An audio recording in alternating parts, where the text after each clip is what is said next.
This footage was shot July 14th of 2025, my most recent visit to this house in Mississippi that used to belong to my grandparents. I just want to kind of give you an overview of what the room looks like now, where we always spent our Christmas mornings back in the day. You're about to hear me live remarking on the last time I had visited, so I was surprised at how many things had changed. I haven't been here since, I guess the day I was in Jackson, Tennessee. I had forgotten what shirt I wore that day. It is a Star Wars shirt, one of my favorite posters they ever did. So when I was staying at that house, I shot a video about this particular photo from Christmas morning when I was a kid. And now that I have found more photos from that morning and I see the greater context, I realize that I made some errors. That wasn't my pile of toys in the floor.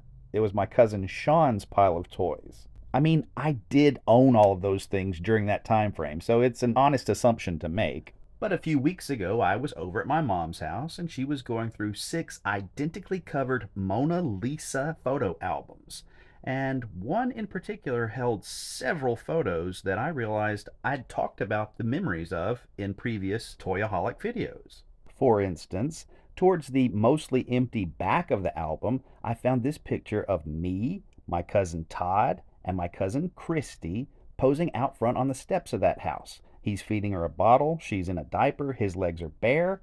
This has to be the photo that I told a whole story about, except I remembered it happening inside in my grandmother's bedroom. And then, if you remember the story, this was the one where I didn't want to hold the baby, and he said, "Oh, come on, I'll do it, you big baby." And then as soon as the photo was snapped, he held her up, and her diaper had leaked all over his bare leg. Clearly, this is that photo. Unfortunately, there's no printing date information on the backs of any of these photos. And, even worse, my mother didn't do her normal, detailed handwritten notes of when it occurred, who was there, etc., context.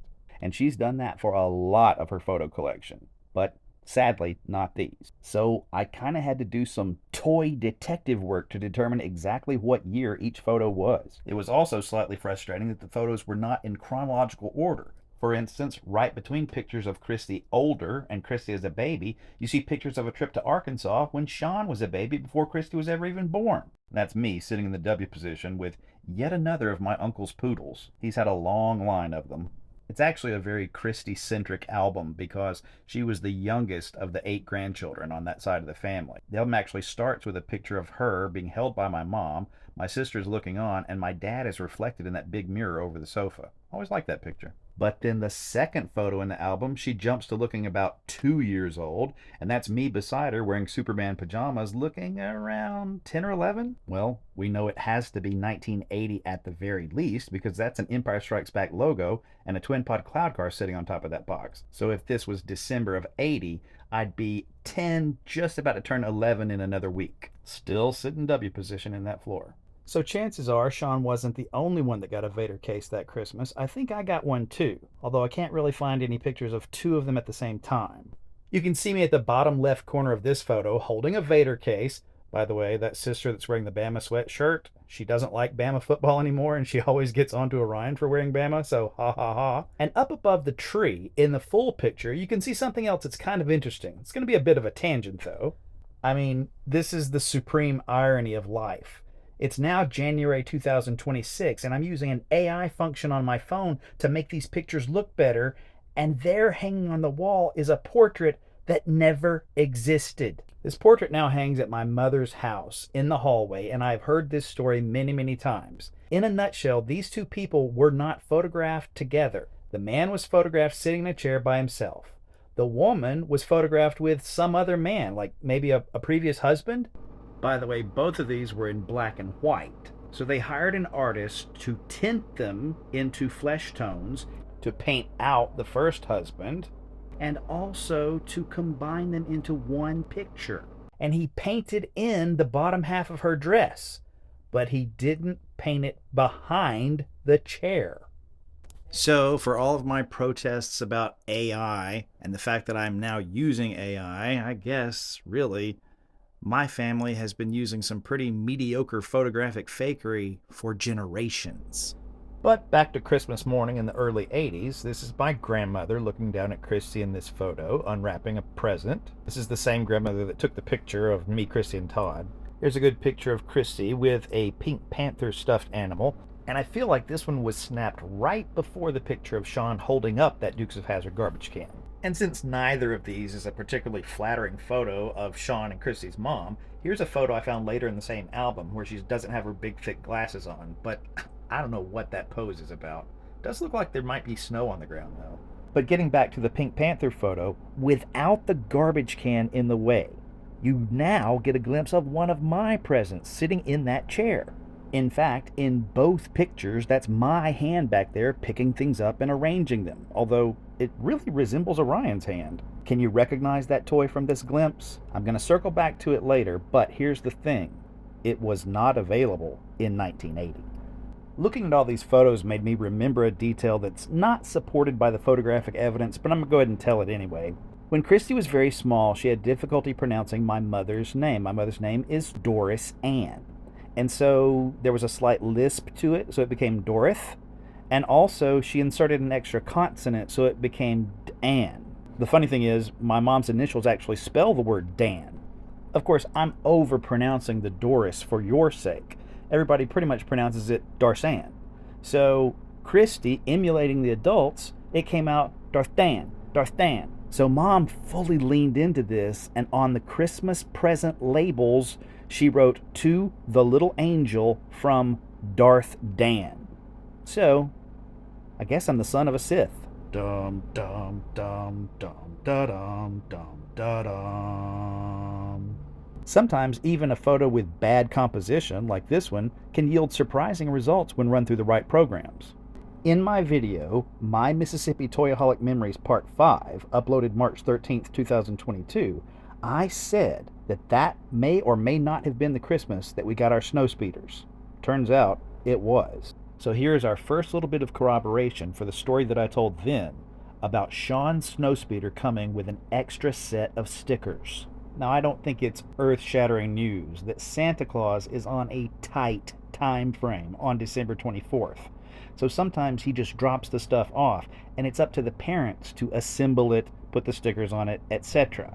And as it happens, there are quite a few family stories about the men in my family partaking of some adult beverages while they are doing this task. For instance, one person spoonerizing the words foam rubber into Rome fubber, and another turning and looking at him and asking, "What the blank is Rome fubber?" Another time, someone was reading instructions and pronounced the word rigidity as rigidity.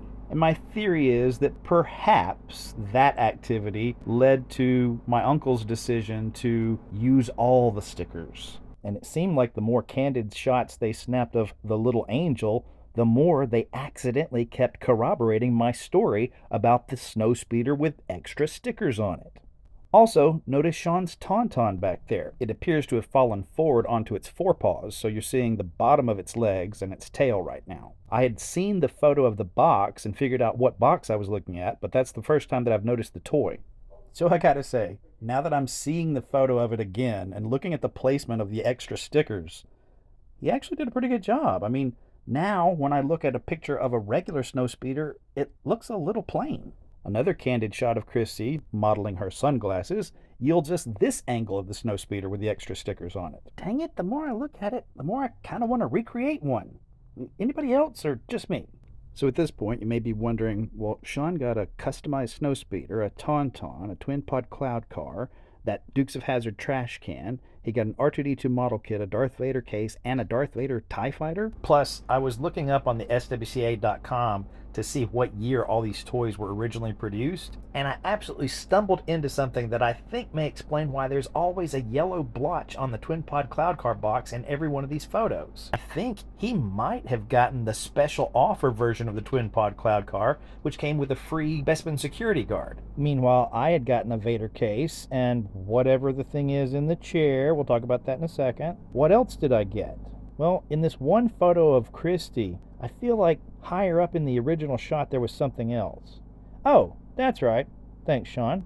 My AT-AT. And the AT-AT actually showed up in a couple of other shots. It's in this shot of my sisters hugging on the couch, and it's in this shot where you can see the Rebel Command Center. This was a Sears exclusive sold in 1981. And when we were going through the photo albums, my mom said, "Oh, I remember having that Afghan made." It was a present she gave to her parents in 1981. And let me replay for you this slowed down and zoomed in corner of the frame from earlier in this video. That Afghan is still in the room 45 years later. While it may seem like Sean got the lion's share of the Star Wars presents that year, bear in mind, according to the SWCA, the Snowspeeder and the Twin Pod Cloud Car came out in 1980. So more than likely, I already had both of those. And I'm sure I got the Darth Vader TIE Fighter the same year I got the remote control Jawa Sandcrawler, before Empire came out. It was still a good Christmas for me. I got that giant AT-AT. I got the Sears exclusive set with 3 figures that weren't available on cards yet. And I got the first of many Darth Vader cases. But you may want to end the video now. You see, my examination of these photos and trying to use the toys to pinpoint what year it was took me to a bittersweet place. Last chance. You see, there was one more toy I got that year. Not Star Wars, but it was Kenner, and this is the toy that helped me initially looking through the album to positively ID the year, long before I checked the SWCA. I've edited out of the photo, but here it is, the Indiana Jones 12-inch doll. Raiders of the Lost Ark came out in May of 1981. And kind of similar to what happened with Star Wars, they didn't have any toys ready to go by Christmas. So they got creative. They took the large size Han Solo 12-inch doll and they put different clothes on it. Yeah, the eye color is slightly different too, which makes no sense because it's the same actor. By repurposing an existing mold, they rushed it into production. So it was the first indie toy ready for Christmas of '81. And as I'm looking at the photo, I think, oh yeah, because I didn't get the rest of the indie toys until the next Christmas, Christmas of '82. And suddenly I had this clear mental image of the Well of the Souls playset and the figures set up in the floor of the front bedroom, my grandfather's bedroom. And then the question went through my head, why would I be playing with toys in his bedroom? And why is it so dark in there in my memory? And then it clicked. He passed November of 1982. So these pictures of Christmas 1981 were his last Christmas. And my last Christmas before I knew death. The last Christmas with all of us there. I felt chagrined. It had been a fun little examination of toys in photos, and then it brought back memories that I'd suppressed. And overall, the sensation was almost shame, shades of the time that a particular date was brought up in conversation, and my brain instantly caused me to spurt out, oh hey, that was the same date that the Star Wars Holiday Special aired in 1978. And my mom said, it's also the date Daddy died in 1982. Why do we choose to remember one thing and choose to forget another? But you know, we all anchor points in time to physical objects. There's no shame in it being a toy as opposed to being anything else. For instance, the pictures on the wall behind them here, Pinky and Gainsborough's Blue Boy. My mother has those pictures now, although the frames are damaged, but year-round she displays small statuettes of those two characters. Christmas of 2025, she had them out right next to her Christmas tree. Thank you for watching this far, and I wish everyone out there the very happiest in 2026.